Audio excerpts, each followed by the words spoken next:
Hello everyone, my name is Manisha Bhatia और मैं एक सीए स्टूडेंट हूँ। और इस वीडियो में मैं बताने वाली हूँ कि हम जर्नल एंट्रीज़ को कैसे फ्रेम करते हैं। अगर आप लोग 11th में हैं तो ये बहुत ज़रूरी है कि आप ये देखें और सीखें। और अगर आप 12th में हैं तो और भी ज़्यादा ज़रूरी है, क्योंकि पूरा जो आपकी बुक है, अगर आपको जर्नल क्लियर है तो पूरी बुक बहुत आसान होने वाली है आपके लिए। इनफैक्ट 11th-12th ही नहीं, आगे जाके अगर आप कोई प्रोफेशनल कोर्स कर रहे हैं सीए में, जिसमें भी अकाउंटेंसी सब्जेक्ट आ गया ना आपकी फील्ड में, उसमें आपकी बेसिक चीज़ आ गई जर्नल। और जर्नल क्लियर होना मतलब बेसिक्स क्लियर होना। अब हमारे पास ना दो टेक्निक्स हैं, एक टेक्निक है मॉडर्न टेक्निक, एक टेक्निक है ट्रेडिशनल टेक्निक। तो ऑब्वियसली हम मॉडर्न टेक्निक ही फॉलो करेंगे, क्योंकि मॉडर्न टेक्निक ऑब्वियसली मॉडर्न है और मॉडर्न टेक्निक बहुत ज़्यादा ईजी है, सिंपल है as compare to traditional technique. Traditional की तरह इसमें हमें रियल, पर्सनल, नॉमिनल किसी में भी डिवाइड नहीं करना है। फिर ये भी डिसाइड नहीं करना है कि रिसीवर है या गिवर है। हमें बस सिंपली कॉमन सेंस लगानी है, 2-3 रूल्स लर्न करने हैं जो कि वीडियो के साथ ही लर्न होने वाले हैं। तो हम चलो स्टार्ट करते हैं। तो अब क्या है कि मॉडर्न टेक्निक में हमारे पास 5 तरह की नेचर के अकाउंट्स आएंगे। Number 1 assets, liabilities, capital, revenue, expenses और लॉसेस। इन सब टर्म्स से आपने पहले भी ये टर्म्स पढ़ी होंगी। ये टर्म्स कॉमन है अकाउंटिंग भाषा में, और आपने पहले भी वो जो टर्म्स पढ़ी होंगी फर्स्ट चैप्टर में, उसके अंदर ये इंक्लूड हुई होंगी। बट फिर भी ब्रीफली आई वुड से कि एसेट्स वो हो गए जो हमें फ्यूचर में इकोनॉमिक या मॉनेटरी बेनिफिट्स देने वाले हैं। लायबिलिटीज़ वो होगी जो हम आउटसाइडर्स, बिजनेस के जो आउटसाइडर्स हैं उनको हम ओ कर रहे हैं। और कैपिटल हो गया जो कि हम बिज़नेस के प्रोप्राइटर को ओ कर रहे हैं, या जो पैसा हमने इन्वेस्ट करा है बिज़नेस में, सिंपल भाषा में। और रेवेन्यू हो गया हमारी कोई इनकम या कोई भी सेल या जो भी हम इनकम के तौर पे मान रहे हैं। और एक्सपेंसेस और लॉसेस, ये 5 तरह के आपने नेचर हमने क्लासीफाई कर दी।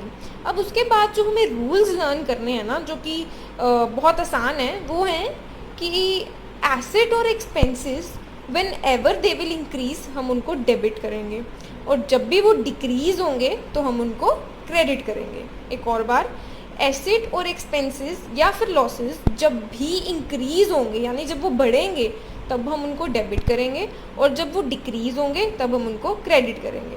और इससे उल्टा कहाँ होगा, जब हम बाकी 3 अकाउंट्स लेंगे, यानी कि लायबिलिटी, रेवेन्यू और कैपिटल, जब ये तीनों अकाउंट्स इंक्रीज होंगे तो हम इनको क्रेडिट करेंगे, और डिक्रीज होंगे तो हम इनको डेबिट करेंगे।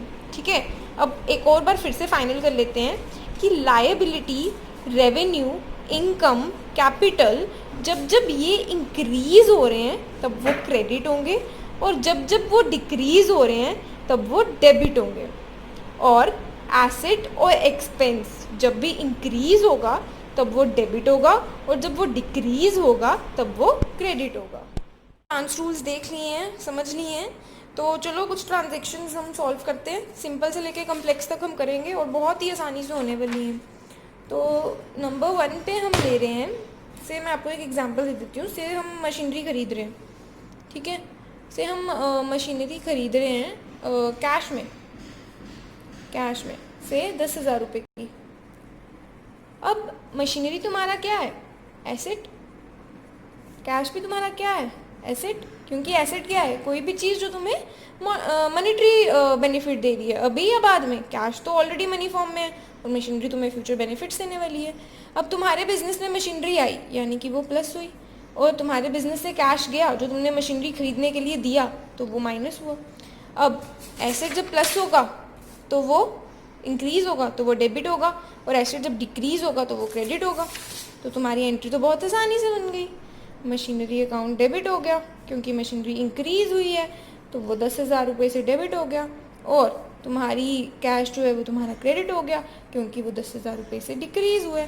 अब मशीनरी की जगह तुम कुछ भी खरीद लो, तुम मशीनरी की जगह एसी खरीद लो, तुम मशीनरी की जगह कोई प्लांट एंड मशीनरी वाला अकाउंट आ सकता है। मशीनरी की जगह तुम्हारे पास कुछ भी, जो भी तुमने एसेट खरीदा है, कार आ सकती है, तुम्हारा कुछ भी आ सकता है। जो भी तुम एसेट खरीद रहे हो उसकी एंट्री बन जाएगी। कैश की जगह तुम्हारा बैंक भी आ सकता है, वो तो एंट्री पे डिपेंड करता है। सेकेंड नंबर पे तुम ले लो कोई एक्सपेंस की एंट्री। से तुमने सैलरी दी है किसी एम्प्लॉई को, से 12,000 रुपये की सैलरी दी है तुमने, तो तुम्हारा सैलरी क्या है, एक्सपेंस है, खर्चा है।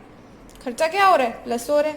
कैश में दी है सैलरी 12,000 में, या बैंक से दी है सैलरी तुमने 12,000 रुपये की, तो वो क्या हो गया, वो भी एसेट है और वो माइनस हो रहा है। वो एसेट है, वो माइनस हो रहा है। तो अब एंट्री क्या बन जाएगी, एक्सपेंस इंक्रीज हुआ तो क्या होगा, डेबिट, और ऐसे डिक्रीज होगा तो क्या होगा, क्रेडिट। तो हमारी एंट्री बन गई सैलरी डेबिट टू कैश या बैंक जो भी 12,000 रुपये।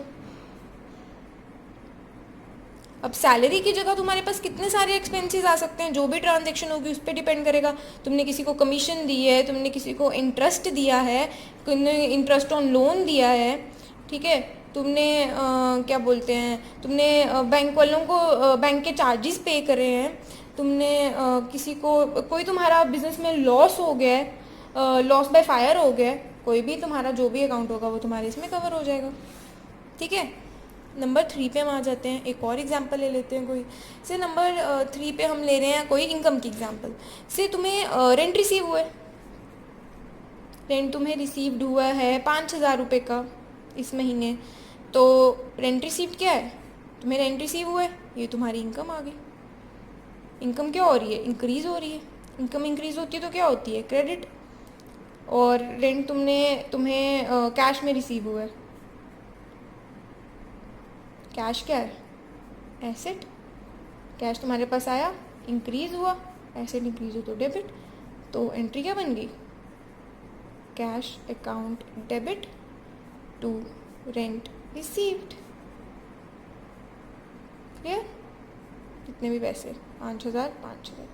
अब रेंट रिसीव्ड की जगह तुम्हारे पास तुम्हें कमीशन रिसीव हो सकती है, तुम्हें कोई इंटरेस्ट रिसीव हो सकता है, तुम्हें कुछ भी रिसीव, जो भी तुम्हारी इनकम होगी वो ऐसी ही आ जाएगी। ठीक है, नंबर 4 पे हम ले आते हैं कोई चीज़, कोई लायबिलिटी की बात कर लेते हैं। से तुमने पैसा खरीदा है उधार पे, से तुमने मोहन से 15,000 रुपये के गुड्स खरीदे हैं अपने बिजनेस के लिए। अब गुड्स के लिए कौन सा अकाउंट बनता है तुम्हें पता ही होगा, परचेज अकाउंट। परचेज अकाउंट की नेचर तो वैसे स्टॉक की फॉर्म में होती है, बट से हम इसको एसेट की नेचर में ले सकते हैं कि गुड्स जो है हमारे पास वो हमारे एसेट में की फॉर्म में है, करंट एसेट्स की फॉर्म में है। ठीक है, तो अब 2 अकाउंट्स जो इफेक्ट हो रहे हैं वो है मोहन और एक है परचेज। तुमने मोहन से खरीदा है, मोहन तुम्हारा क्या हो गया, क्रेडिटर। क्रेडिटर क्या होता है, कोई भी बंदा जिसको तुम ओ कर रहे हो। और गुड्स तुम्हारे पास आए, तुम्हारे गुड्स इंक्रीज हुए तो वो डेबिट होंगे। तो एंट्री क्या बन गई, purchase account debit 15,000 to what, creditor. Creditor कौन है, मोहन। मोहन 15,000। ठीक है, अब कोई भी नाम हो सकता है। अगर तुमने मान लो कि तुमने मशीनरी उधार पे ली है तो इसकी जगह क्या आ जाएगा, मशीनरी। परचेज की जगह मशीनरी डेबिट टू किसी से भी ली है उसका नाम। तो ये कितना इजी है, कितना इजी है। और रियल पर्सनल नॉमिनल की तरह तुम्हें देखना नहीं पड़ रहा है कि ये यार रियल अकाउंट है, फिर ये गिवर है या रिसीवर है। तो ये सिंपली से हो रहा है, सिंपली हो रहा है। अब से तुम डेटर की भी एक एग्जांपल ले लो। से तुमने शांति को गुड्स बेचे हैं 20,000 रुपये के, ठीक है, और उधार पे बेचे हैं तुमने, उसने उधार लिया तुमसे 20,000 के गुड्स का। ठीक है, तो यानी कि तुमने उसको सेल करी है। सेल तुम्हारी क्या है, इनकम या फिर रेवेन्यू। सेल तुम्हारी इंक्रीज हुई, यानी कि इनकम वाला अकाउंट तुम्हारा इंक्रीज हुआ। शांति कौन है तुम्हारी, शांति तुमसे पैसे ले रही है, यानी वो तुम्हारी डेटर है। डेटर कौन होता है, जिसने फ्यूचर में हमें पैसे देने हैं, वो भी हमारा इंक्रीज हो रहा है। ठीक है, तो अब 2 चीज़ें होगी, एक तो हमारा डेटर हमारे एसेट वाली फॉर्म में आ गए, डेटर एक एसेट है, एसेट हमारे इंक्रीज हो रहे हैं और सेल हमारी इंक्रीज हो रही है। तो एंट्री क्या बन गई, सेल्स हमारी इंक्रीज हो रही है तो एंट्री क्या बन गई, Shanti debit to what, sales account. Simple, 20,000, simple. पिछली ट्रांजैक्शन में हमने क्रेडिटर्स की ली थी, क्रेडिटर्स हमारी लायबिलिटी थी और इसमें डेटर्स हमारे एसेट हैं। अगर तुम्हें इसमें कंफ्यूजन है ना, डेटर क्या होता है, क्रेडिटर क्या होता है, एसेट की प्रॉपर, लायबिलिटी की प्रॉपर, तो मैं एक अलग से वीडियो बना दूंगी इसके लिए भी, एसेट एक्सपेंस लायबिलिटी को अच्छे से एक्सप्लेन करके। ठीक है, ये हो गया क्लियर। अब तुम ले लो एग्जाम्पल, हमारे पास ले लो तुम। अब कुछ कंपाउंड एंट्रीज भी होती हैं जिनके अंदर 2 से ज़्यादा अकाउंट इफेक्ट होते हैं। से तुमने 50,000, तुम्हारे जो गुड्स की MRP थी वो 20,000 रुपये की थी। तुमने मानव को 19,500 रुपये के गुड्स बेच दिए, ठीक है। यानी कि तुमने उसको डिस्काउंट दिया। डिस्काउंट कितने का दिया तुमने उसे? 500 रुपये का। क्लियर? तो अब इस ट्रांजेक्शन में 3 अकाउंट्स इफेक्ट हो रहे हैं। एक हमारा गुड्स वाला अकाउंट, यानी कि हम सेल्स कर रहे हैं, सेल्स हमारा इनकम नेचर की है, ठीक है। एक मानव हमारा कौन है? मानव हमारा डेटर है, यानी कि एसेट है। और एक डिस्काउंट। अब तुमने डिस्काउंट दिया है तो डिस्काउंट तुम्हारे लिए क्या हो गया? एक्सपेंस। तो लेट्स फ्रेम द एंट्री। सबसे पहले मानव, वो तो पता ही है हमारा डेटर है, वो तो इंक्रीज हुआ ही है। कितने से? 19,500 से, ठीक है। और डिस्काउंट तुम्हारा क्या था? एक्सपेंस। एक्सपेंस इंक्रीज होगा तो डेबिट, डिस्काउंट डेबिट 500 रुपये। 20,000 की सेल हुई, सेल्स 19,500 की हुई, लेकिन इन दोनों को प्लस करके 20,000, क्योंकि सेल जो होगी हम ओरिजिनल जो उसकी प्राइस है उस पे लेंगे, ठीक है। तो कितना हो गया ये? अब से कि तुमने उसी से ही क्या बोलते हैं, से तुमने मोहन से ही गुड्स परचेज करे 20,000 रुपये के। 20,000 रुपये उनकी MRP थी, मतलब जिस पे भी वो तुम्हें बेच रहा है वो प्राइस था हमारे पास 20,000 रुपये का। और उसने तुम्हें कितने में बेचे? से उसने तुम्हें 19,300 रुपये में बेच दिए गुड्स। यानी कि उसने तुम्हें कितना डिस्काउंट दिया? 700 रुपये का। अब जब तुम्हें डिस्काउंट मिल रहा है वो तुम्हारी इनकम हुई। क्लियर है? अब एंट्री फ्रेम कर दो। इनकम तुम्हारी इंक्रीज हो रही है और तुम्हारे क्रेडिटर बढ़ रहे हैं। तो अब तुम्हारे पास परचेज अकाउंट हम बनाएंगे। एक परचेज अकाउंट डेबिट टू कौन? मोहन। टू कौन? डिस्काउंट रिसीव्ड, तुम्हारी इनकम थी। अमाउंट डाल दो। परचेज अकाउंट में कितने जाएंगे? 20,000 रुपये की प्राइस थी, उसने तुम्हें 19,300 में बेचा, 700 रुपये की तुम्हें फ़ायदा हुआ। So simple, so simple. और रियल पर्सनल नॉमिनल से अभी तुम तय ही कर रहे होते कि रियल है, पर्सनल है या नॉमिनल है। डन। सो नेक्स्ट हम ले लेते हैं एक और एंट्री। नेक्स्ट कौन सी एंट्री लें? और तुम्हें कौन सी, अब थोड़ी कम्प्लेक्स कर देते हैं एंट्रीज। नंबर 5 पे हम ले लेते हैं बैड डेट्स। चलो, बैड डेट्स और बैड डेट्स रिकवर्ड।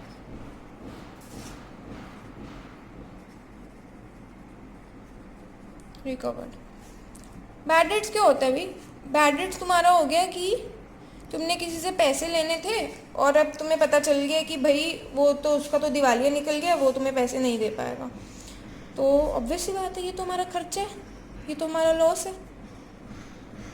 ठीक है। तो सीधी सीधी एंट्री बन जाएगी। सेम मोहन ने तुम्हें वही 20,000 रुपये देने थे, उसने अभी तक से 2,000 रुपये ही दिए थे तुम्हें। रिसीव्ड 2,000 रुपये ही दिए थे अभी तक तुम्हें, तो 18,000 का नुकसान है सीधे सीधे। एंट्री क्या बन गई? Bad debts debit. कितने से? 18,000 से। टू कौन आएगा? टू मोहन आएगा, क्योंकि एक तरह से अब तो तुमने ये मतलब कह दिया कि इससे तो पैसे मिलने नहीं है, तो इसको बुक्स में रिकॉर्ड करने का क्या फ़ायदा? बुक से बाहर निकालो। मोहन तुम्हारा डेटर था, डेटर तुम्हारा डिक्रीज हुआ, डेटर डिक्रीज होगा तो 18,000 रुपये ये आ गया क्रेडिट, और बैड डेट्स एक्सपेंस तुम्हारा इंक्रीज हुआ तो 18,000 रुपये डेबिट हो गए, ठीक है। अब तुम खुद ही दिमाग लगा लो कि जो मैं एंट्रीज बना रही हूँ। अब बैड डेट्स रिकवर्ड तुम्हारी इनकम है। इनकम कैसी हुई? क्योंकि पहले तो तुमने कहा था, अब मान लो कि मोहन का 2 महीने बाद कहीं से उसके पास पैसों का जुगाड़ बन गया, उसने बोला कि भाई मैं तुझे 10,000 रुपये वापस दे देता हूँ, मेरे पास अब पैसे आ गए। तो तुमने तो उसको अपनी बुक से बाहर निकाल दिया था। ये तो तुम्हें अनएक्सपेक्टेडली वो आके बोल रहे कि यार 15,000 रुपये तुम मेरे से ले लो, मैं तुम्हें दे देता हूँ, कोई बात नहीं, ठीक है। तो अब ये तो तुम अपनी इनकम ट्रीट कर रहे हो कि भाई ठीक है उसने मेरे को पैसे दे दिए। मोहन तो तुमने अपने बुक से उड़ा ही दिया, अब मोहन नाम का कोई अकाउंट नहीं है तुम्हारी बुक में, तुमने 18,000 रुपये से उसको उड़ा दिए, ठीक है। और 2,000 तो उसने पहले से दे दिए हुए थे, अब उसने बोला कि यार 15,000 ले ले तू, कोई बात नहीं, बैड डेट्स रिकवर तुम्हारी इनकम है। तो इनकम जब इंक्रीज होती है तो क्या होती है, क्रेडिट। और उसने तुम्हें मान लो बैंक से दिए पैसे, बैंक में पैसे आए, बैंक डेबिट हुआ, कितने से, 15,000 दिए उसने, चलो लगा लो, टू बैड डेट्स रिकवर्ड, कितना आया, 15,000। समझ आया ये। इसमें पहले जब हमने बैड डेट्स उसके रिकॉर्ड करे थे ना, तो हमने कहा कि यार मोहन से तो पैसे मिलने नहीं है, तो उसको अपने अकाउंट से हटा, अपनी बुक से हटा दो। तो मोहन हमारा डेटर था, डेटर हमने पूरा निकाल दिया, डेटर हमारा एसेट था, वो डिक्रीज हुआ, हमने उसको क्रेडिट कर दिया 18,000। अब मोहन नाम का हमारा, हमने कहा कि चलो छोड़ो, उससे तो पैसे आने नहीं है, वो सब कुछ मतलब माइनस हो गया, हमारी बुक्स में कहीं मोहन का नाम नहीं है। अचानक से वो आके बंदा तुम्हें बोल रहा है कि 15,000 रुपया यार तू ले ले, मेरे पास आ गए हैं पैसे। तो अब वो पैसे, अब तो अनएक्सपेक्टेड है ना कि तुम्हारे वो मिल गए, तुम्हें वो पैसे मिल गए, वो हम इनकम मानेंगे, bank debit to bad debts recovered. कितना सिंपल है। नंबर 6 पे हम ले लेते हैं ड्राइंग्स। अब ड्राइंग्स का क्या चक्कर है कि ड्राइंग्स का क्या मतलब होता है कि अगर हम अपने बिजनेस में से कुछ विदड्रॉ कर रहे हैं, हम अपनी कैपिटल में से कुछ विदड्रॉ कर रहे हैं, वेदर हम कैश की फॉर्म में कर सकते हैं, हम गुड्स की फॉर्म में कर सकते हैं, हम कोई एसेट ले सकते हैं अपने पर्सनल यूज़ के लिए, कि चीज़ बिजनेस में थी और हम उसको अपने पर्सनल यूज़ में ला रहे हैं, ठीक है। तो अब ड्राइंग्स जो है वो हमारा कैपिटल नेचर का है, हम इसको कैपिटल नेचर भी मान सकते हैं, या हम इसको लॉस भी ट्रीट कर सकते हैं कि बिजनेस में से चीज़ें जा रही हैं तो हम इसको लॉस भी ट्रीट कर सकते हैं, पर मैं इसको कैपिटल नेचर ट्रीट कर लेती हूँ, ठीक है। अब कैपिटल तुम्हारी डिक्रीज होगी ऑब्वियसली, किसके कारण, ड्राइंग्स के कारण। हम कैपिटल डिक्रीज होने के बजाय ना इसको हम ड्राइंग्स वाला नाम लिख देते हैं, ठीक है। और से तुमने अपने बिजनेस में से कैश विदड्रॉ करा, कितने का, 20,000 रुपये का, तुमने बोला कि मेरे को पर्सनली चाहिए, अपने घर के खर्चे के लिए चाहिए, तो क्या एंट्री बनेगी, कैपिटल नेचर का था ड्राइंग्स और वो डिक्रीज हो रहा है, कैपिटल डिक्रीज हो रही है, कैपिटल डिक्रीज होगी तो क्या होगा, कैपिटल डिक्रीज होगी तो वो डेबिट होगी, तो एंट्री क्या बनेगी, drawings account debit, drawings account debit, कितने से, 20,000 से। टू क्या, कैश भी तुम्हारे बिजनेस से तो जा रहा है, कैश क्या था, एसेट, 20,000, डन। हम ले लेते हैं इंटरेस्ट ऑन ड्राइंग्स और इंटरेस्ट ऑन कैपिटल, जो कि सबसे ज़्यादा कंफ्यूजिंग लगता है बच्चों को, क्योंकि इसमें वो जनरली रट्टा मारते हैं कि ये डेबिट होगा या ये क्रेडिट होगा। तो सिंपल से है ना यार, ये तो ये भी और भी ज़्यादा सिंपल है, इसको लॉजिक समझ लो बस, तुम्हें कभी कन्फ्यूजन नहीं होगी इसमें। इंटरेस्ट ऑन ड्राइंग्स का क्या चक्कर है और इंटरेस्ट ऑन कैपिटल का क्या चक्कर है। इंटरेस्ट ऑन ड्राइंग्स ना, अब तुमने जब पहले ड्राइंग्स करी 20,000 की, तो तुमने एक कॉन्सेप्ट पढ़ा है जिसमें है कि बिजनेस और उसका ओनर ये दोनों अलग अलग चीज़ें हैं, क्योंकि ओनर बिजनेस में इन्वेस्ट कर रहा है और बिजनेस ओनर का है, लेकिन फिर भी ये दोनों चीज़ें अलग अलग हैं। और हम जब भी हम अकाउंटिंग कर रहे हैं, हम बिजनेस के हिसाब से चल रहे हैं, ओनर के हिसाब से नहीं चल रहे। अब तुमने 20,000 रुपये के पैसे तो निकलवा लिए अपने बिजनेस से, लेकिन बिजनेस क्या बोल रहा है यार कि तुमने तो इन्वेस्ट करा, उसके बाद अचानक से तुम अपने पर्सनल यूज़ के लिए ले गए, तो जो तुम लेके गए हो उसके लिए मेरे को वो दो, उसके लिए मेरे को इंटरेस्ट दो, ठीक है। बिजनेस बोल रहा है मेरे को इंटरेस्ट चाहिए, तुमने विदड्रॉ करा, इंटरेस्ट ला के दो, तो इंटरेस्ट उसकी क्या है, इनकम। यानी कि अब हमें ये तो पता चल गया कि इंटरेस्ट ऑन ड्राइंग्स क्रेडिट होने वाला है, रेट जो भी होगा वो देख लेना, जो भी ट्रांजेक्शन में होगा, पर डेबिट क्यों होगा, क्या खुद ला के देगा क्या वो पैसे ओनर।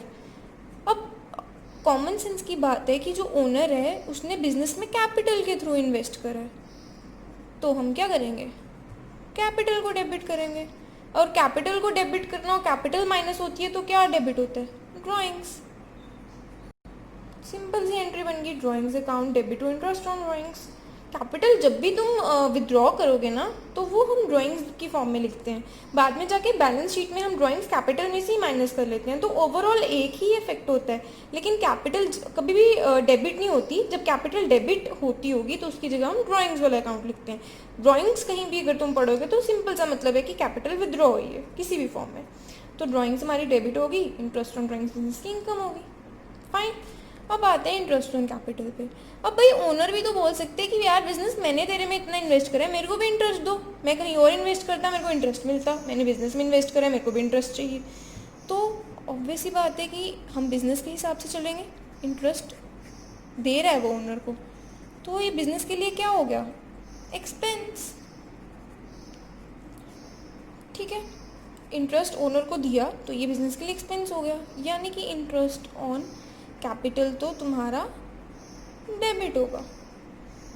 अब जैसे कि इंटरेस्ट ऑन ड्राइंग्स में था कैपिटल की फॉर्म में, कैपिटल की फॉर्म में, सिंपल, सो सिंपल। एक और एग्जांपल ले लेते हैं सेल्स रिटर्न और परचेज रिटर्न की। सेल्स रिटर्न जिसको हम रिटर्न इनवर्ड्स भी बोलते हैं और परचेज रिटर्न को रिटर्न आउटवर्ड्स भी।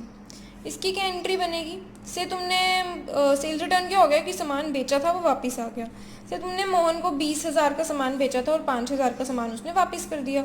अब इतनी सी बात तो पता चल गई कि मोहन क्रेडिट होगा 5,000 से।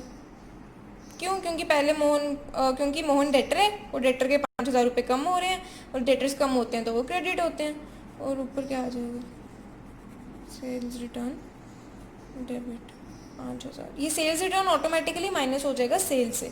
अच्छा, सेल्स रिटर्न क्यों डेबिट हुआ, क्योंकि सेल्स हमारी इनकम थी पहले, अब इनकम हमारी कम होगी, पहले हमने 20,000 रुपये क्रेडिट कर दिए हुए थे लेकिन 5,000 वापस आ गए, तो सेल्स को जब हमें कम करना होता है तो हम सेल्स रिटर्न डेबिट कर देते हैं, जैसे कैपिटल को कम करना होता है तो ड्राइंग्स को डेबिट कर देते हैं।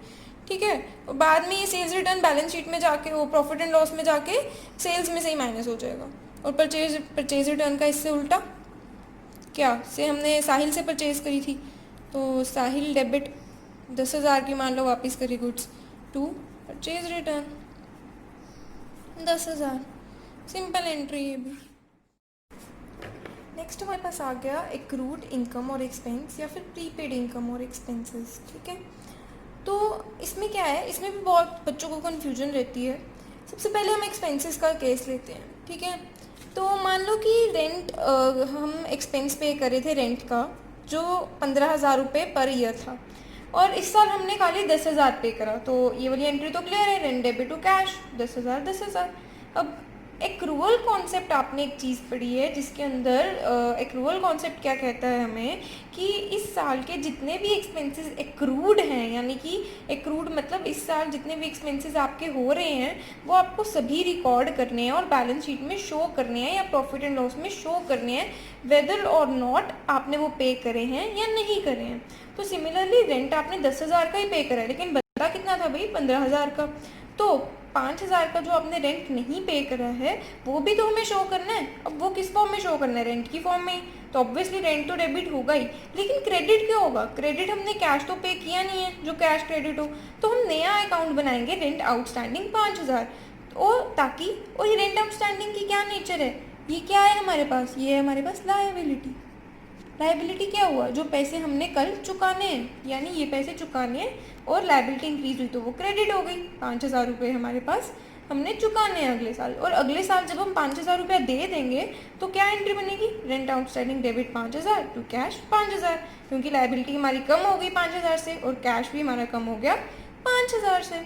ठीक है, और सिमिलरली अगर हमने रेंट प्री पे कर दिया है तो इस साल हमने क्या करना है, रेंट में हमने ये तो दिखाना नहीं है, अगले साल का तो हम दिखा नहीं सकते, क्योंकि एक रूरल कॉन्सेप्ट क्या कह रहा है कि एक और कि इसी साल के खर्चे तुम्हें दिखाने हैं या इसी साल की इनकम तुम्हें दिखानी है।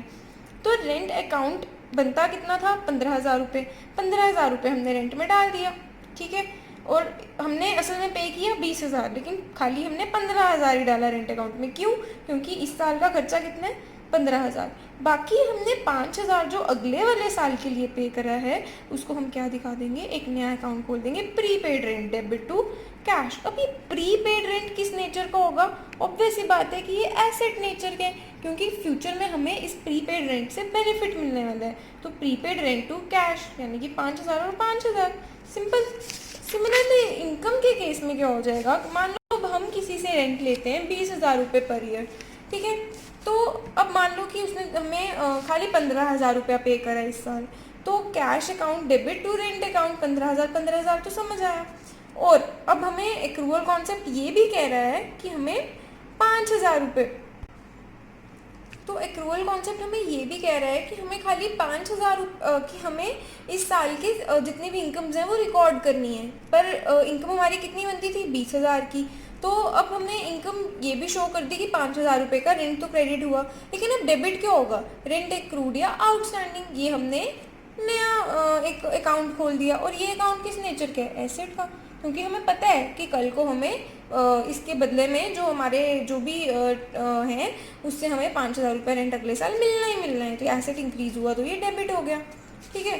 और सिमिलरली अगर उसने प्री पे कर दिए हैं, इस साल उसने तुम्हें 22,000 रुपया पे कर दिया भाई, तो 20,000 तो पता है कैश टू रेंट तो होगा ही होगा, लेकिन बाकी का जो 2,000 है वो 2,000 क्या है। अब किसी ने तुम्हें अगले आने वाले साल का पहले ही पे कर दिया है, तो ऑब्वियस ही बात है वो तुम्हारी इनकम तो बनती नहीं थी इस साल की। और ये भी हो सकता है कि कल को वो तुमसे वापस ले ले, कल को वो घर छोड़ दे, तो तब तुम क्या करोगे, इसको तुम एसेट तो नहीं मान सकते।